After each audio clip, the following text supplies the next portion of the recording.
Social media accounts of U.S. Central Command hacked. ISIL claims it's broken into U.S. military secrets and they're sharing them online. CCTV's Jim Spellman joins us from our Washington newsroom with the latest. Jim. Elaine, first off, we can in no way verify the content of the material that has been posted on CENTCOM's Twitter feed. And at this point, we really have many more questions about this than we have answers. But here's what we do know. We do know that a group calling itself the Cyber Caliphate under the auspices of ISIS has gone on and taken over the CENTCOM Twitter feed. This is the part of the U.S. military that's responsible for the conflicts in the Middle East. It's one of many Twitter feeds that the U.S. military uses.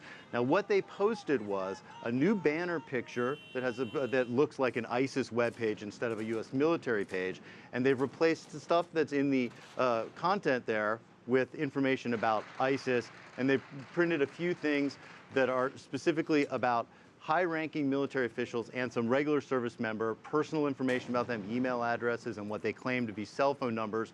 They've also published what appear to be some sort of military planning documents, maps and such about military conflicts with China and the DPRK. Now, it's impossible for us at this point to determine the authenticity of this, and it's impossible for us to tell the date of a lot of this material. Some of it clearly seems to be old.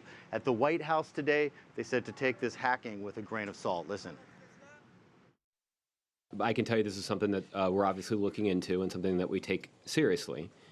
However, just a note of caution to folks as they're covering this story.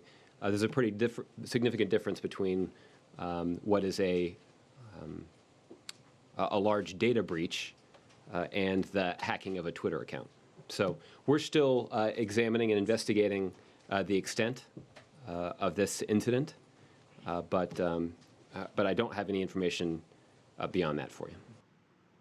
They also posted links to larger dumps of data. As we speak, this comes on the same day that U.S. President Barack Obama spoke about cybersecurity and has introduced a set of proposed laws addressing some breaches in privacy policies, mostly aimed at corporate America. Elaine? All right, CCTV's Jim Spellman in our Washington newsroom with that update.